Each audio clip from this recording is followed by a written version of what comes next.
Welcome to the deep dive. Mm. Today, we're really getting into narcissistic behavior in relationships. Mm-hmm. It's a term you hear thrown around quite a bit, isn't it?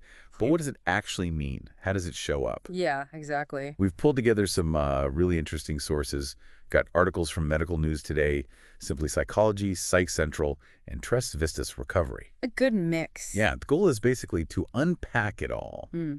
understand what it looks like, the impact, without getting lost in jargon. Absolutely. And that range of sources is key, I think. You've got the medical review side, the deep psych explanations, Right. the clinical angle on NPD specifically from Psych Central, and then Tres Vistas brings that recovery perspective. So it gives us a pretty well-rounded picture for you. And, this might resonate if you've maybe noticed certain relationship patterns, either in your own life or people you know. Or maybe you're just curious. The word narcissism gets used so much. Exactly. Just want to get clear on it. So we're hoping for some of those, Oh, yeah. moments today. Let's do it. Okay, so let's dive in. Narcissism. At its core, what are we talking about? Well, fundamentally, it's rooted in this sense of superiority or entitlement. Okay. It's this belief that you're somehow inherently better than others, individually, or maybe as part of a group you identify with. And that's different from just feeling good about yourself. Yeah. Healthy self-esteem. Oh, very different. Yeah. Healthy self-esteem, that's more internal. It doesn't really need constant outside approval. Narcissistic behavior, though, often really relies on getting that external validation. It feeds that feeling of being superior. Gotcha. So it's almost like a performance for others, needing that applause back. In a way, yeah, it can be. And while we hear narcissists used casually, our sources are saying this behavior is more like a spectrum, right? Not just on or off. Precisely. It's not black and white at all. Milder forms might just be, occasional moments of self-importance. Annoying, maybe, but not devastating. But when you get to the more extreme end and it's a pattern, that's when it becomes really damaging. It can involve, serious manipulation, control. So the pattern is key. The pattern, the frequency, the intensity, that's what really matters. Okay, that distinction helps. Yeah. So where does narcissistic personality disorder, NPD, fit in? Because people often use those terms interchangeably. Yeah, that's a super important clarification. So extreme, really persistent narcissistic behavior can be a sign of NPD. Yeah. NPD itself is a formal mental health condition. It's defined by these long-term, pervasive narcissistic beliefs and behaviors, and they affect pretty much all areas of life, definitely relationships. Right, so NPD is the actual clinical diagnosis. What are some of the defining features based on the sources? Medical News Today flags a few key things. A grandiose sense of self-importance, like really believing you're better than everyone, feeling special, expecting special treatment, often deliberate manipulation or exploiting others for personal gain, and trying to hide or justify that behavior. And a really big one, lack of empathy, difficulty understanding or even connecting with how others feel. And Psych Central adds to that, right? They emphasize it impacts feelings, thoughts, actions, disrupts daily life. Exactly. And they point out something crucial. People with NPD often struggle to see how their own behavior impacts other people. There's a lack of self-awareness there sometimes. And Psych Central also classifies it as a cluster B personality disorder. That cluster includes conditions known for dramatic, emotional, or erratic thinking and behavior. Ah, okay. That makes sense. Yeah, it helps frame that intensity we sometimes see. And they make a really useful distinction between just having some narcissistic traits now and then versus the full disorder. Okay, work example. Exactly. Like a bit of rivalry with a coworker, maybe being overly competitive sometimes. That can happen. But consistently, genuinely believing you are superior to everyone at work, including your boss, that pattern points more towards NPD. Right, the consistency and how widespread it is in their thinking. Yeah. Okay. And what about what NPD isn't? Because there seem to be a lot of myths. Yes. Psych Central is good on this. It's not just having high self-esteem. It's not being socially confident or assertive. It's not feeling proud of something you actually achieved. It's not taking care of your appearance or being competitive or even just not liking someone. Those are normal things. That really helps clear things up. Yeah. Okay, let's talk about how these behaviors actually show up in different relationships. Starting with romantic ones. Medical News Today had some examples of, occasional stuff first. Yeah. Things like maybe puffing up your accomplishments to get praise, exaggerating a romantic gesture a bit, Yeah. or using the relationship to make others jealous, maybe posting excessively on social media about it. Even trying to get out of doing your fair share of chores could occasionally be a narcissistic trait. But then there's the more serious, repeated stuff, Mm. the real red flags. Absolutely. And this is where it gets concerning. Medical news today mentions patterns like using a partner specifically for status, money, or just constant admiration, treating a partner like they're an object or a servant, crossing serious boundaries without remorse affairs, spending shared savings without talking about it. Yikes. Yeah. Lying to cover things up, telling the partner they're lucky to be with them. That's classic manipulation. Gaslighting, too? Oh, yeah. Gaslighting, making the partner doubt their own reality, or using threats, threatening to leave or harm themselves or even harm others just to get their way. These are really damaging patterns. And Simply Psychology brings up that cycle. Idealization, devaluation. Yes, that's such a common dynamic. At first, they might be incredibly charming, showering you with attention, putting you on this pedestal. The love bombing phase. Kind of, yeah. But then it shifts. Devaluation starts. Criticism, belittling, maybe emotional abuse. And the confusing part is it can cycle back. Idealization again, then devaluation. It keeps the partner off balance. Constantly wondering where they stand. Sounds awful. It's incredibly destabilizing. Makes you question yourself, your worth, even when things seem good for a bit. And Simply Psychology mentions other signs, too, besides that cycle. Definitely. Excessive self-centeredness is a big one. Like, conversations always have to be about them. Interrupting, boasting. That constant need for admiration, for validation, which again often points to a pretty fragile self-esteem underneath. Right. Lack of empathy, just real difficulty getting where you're coming from emotionally. Being overly sensitive to criticism, getting defensive, hostile. Ah, interesting.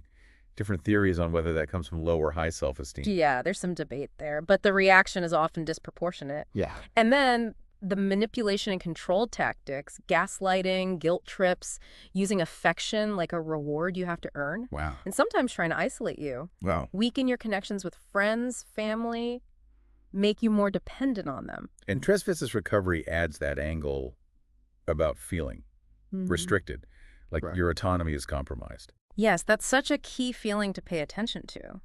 Do you feel like your choices are constantly ignored, like they dictate everything, override your preferences? That feeling, like Trust Vista says, of being treated more like an accessory than an equal partner with your own life, that's a huge red flag. That paints a pretty stark picture for romantic relationships. Yeah. What about within families? How does it show up there? Oof, yeah. Narcissistic behavior in families can leave really deep scars. Medical news today gives examples like demanding total obedience from kids, Right. ignoring children's actual feelings, pushing the parents' own unfulfilled dreams onto them, playing favorites, making love and attention a competition between siblings, undermining a child's growing independence because they're scared of them leaving. Trying to keep them close and dependent. Exactly. And Yeah. using guilt, shame, threats, sometimes even violence to maintain that control. Just incredibly damaging, especially for kids developing their sense of self. Yeah. Okay, and then the workplace. Yep. It shows up there too. Medical news today lists things like, well, lying on resumes or in interviews. Inflating things. Big time. Constant bragging. Taking credit for work other people did. Oh, I bet that happens a lot. Yeah. Spreading rumors about colleagues they see as rivals. Even like strategically befriending people just to get ahead. And if the person with these tendencies is the boss, a manager. Then the potential for harm really ramps up. They might wildly exaggerate the company's success, see themselves as this indispensable visionary, and be willing to take unethical shortcuts, exploit employees, maybe even do illegal things to meet their own goals. It's pretty sobering seeing how these patterns can ripple out. Okay, let's shift to the impact. What are the actual damaging effects on people in these relationships? It's significant. Both Medical News Today and Simply Psychology really highlight this. Research shows higher rates of anxiety and depression in people close to someone with narcissistic behaviors. Higher rates. Yeah, one study from 2020 found rates were even higher than for people caring for individuals with other mood or personality disorders. Wow, that says a lot. And the issue of abuse comes up too. It does, and it's kind of paradoxical, right? They project this huge confidence, but often it's masking deep insecurity. That fragile self-esteem again. Exactly. So any perceived criticism can trigger really angry, maybe even violent reactions, and that leads to controlling behavior and sometimes outright abuse. And it sounds like it makes people feel trapped, dependent. Totally. The behavior itself systematically chips away at a person's confidence, their belief in their own independence. Mhm. A 2021 study found people often felt dependent on a relative with narcissistic traits, even if they actively disliked them. Wow. And Simply Psychology talks about that constant emotional roller coaster, how trust just gets eroded, the sheer unpredictability of it all. Simply Psychology also mentioned, was it Christine Louis de Cannonville, on the long-term consequences for victims? These sounded quite severe. Yeah, they can be truly devastating. Things like developing avoidance behaviors, substance misuse as a coping mechanism, losing the ability to feel much emotion or hope, feeling detached, chronic sleep issues, being constantly on edge, hypervigilant. Physical symptoms, too? Yeah, psychosomatic illnesses like IBS. And tragically, self-harm or even suicidal thoughts can emerge from that level of distress. It just shows how incredibly profound the damage can be. And it's not only individual harm, is it? Medical news today pointed to broader societal stuff. Right, connecting the dots from personal relationships to wider trends. Some research suggests links between narcissistic traits in populations and things like lower support for democracy. Really? Yeah, and potentially increased aggression towards groups seen as inferior. Maybe more support for hierarchical structures like intense nationalism or even white supremacy, according to some studies. It's complex, but concerning. Definitely concerning. Now, Tress Vista's recovery used the term toxic individuals. How do they describe them? It really aligns with everything we've discussed. People who just consistently bring negativity, stress, emotional chaos into the lives around them. The traits they list are familiar: self-centeredness, manipulation, lack of empathy, crossing boundaries, constant negativity. And they mention prevalence, too. Yeah, they point out that while not every toxic person has NPD, many exhibit those traits. And they cite a figure that up to maybe 6.2% of people might show traits of NPD at some point. That's quite a few people. It is. It makes you think. Okay, so if someone listening recognizes these patterns, maybe in their own relationship, what can they do? How do you cope? Simply, Psychology had some strategies. Yeah, and the first one is maybe the hardest but most crucial, except you likely can't change them. Right, focus on yourself. Exactly. Focus on your responses, your choices. Stay grounded in your own reality. Trust what you see and feel, especially if gaslighting is happening. Limiting your emotional reaction can be powerful. They talk about the gray rock technique. Gray rock. Yeah. Basically becoming really boring, neutral, uninterested responses. Yeah. It cuts off the emotional supply they often thrive on. Okay. Don't feed the drama. Pretty much. Setting clear boundaries is vital too, and enforcing them consistently. And please, seek support. Friends, family, professionals. Therapy. Definitely. Therapy can give you tools to cope, help you focus on your own well-being, and ultimately, you need to ask yourself if this relationship is sustainable or healthy for you long-term. When does it become really critical to get that professional help? What are the signs? Several big ones. If you're consistently feeling anxious, depressed, just emotionally drained by it all, Yeah. if you notice you're getting isolated from your friends, your family, if you feel like you're losing touch with yourself, your interests, your values. Losing yourself in the relationship. Exactly. Recurring patterns of manipulation, emotional abuse, control, those are huge flags. If it's seriously impacting your mental health, if you fear for your physical safety, that's immediate cause. Constantly doubting your reality because of gaslighting. Feeling like you have no control over your own decisions. Even that pattern of breaking up and getting back together over and over, that can be a sign things aren't healthy.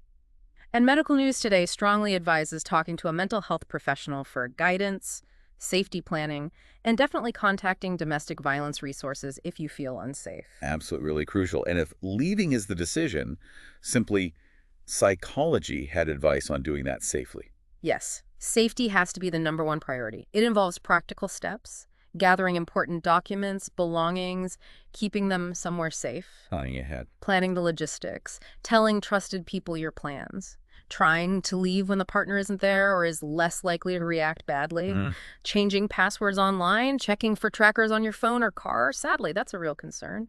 Sometimes a gradual disengagement is possible. Kids. Informing schools or caregivers if kids are involved.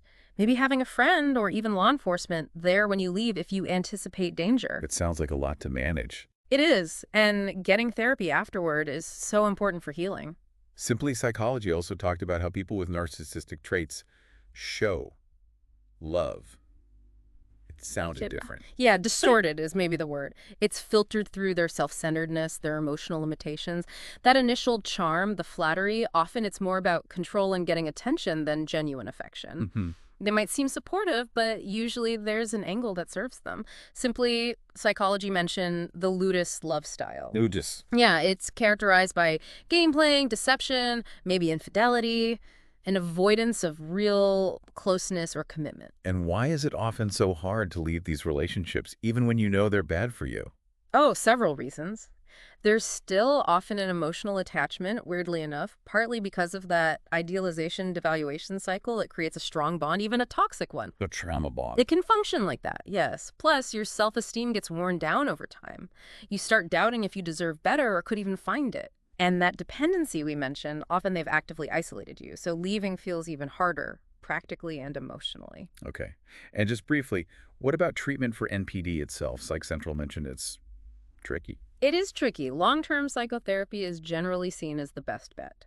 But there are challenges. People with NPD often don't seek help for NPD. They might come in for anxiety or depression or substance use issues that are related. And they might tend to blame others for their problems. Plus, staying in therapy can be hard because of those interpersonal difficulties and sometimes, yeah, that lack of self-awareness. But if they do commit to therapy, what are the goals? The main goals are helping them learn to regulate their emotions better, identify the behaviors causing conflict and find ways to stop them, manage reactions to criticism more healthily, build more stable, give-and-take relationships, develop better coping skills, and crucially, start to understand other people's perspectives and feelings. What kind of therapy helps? Various approaches are used: psychoanalytic, CBT, schema-focused therapy, metacognitive interpersonal therapy, DBT, lots of options.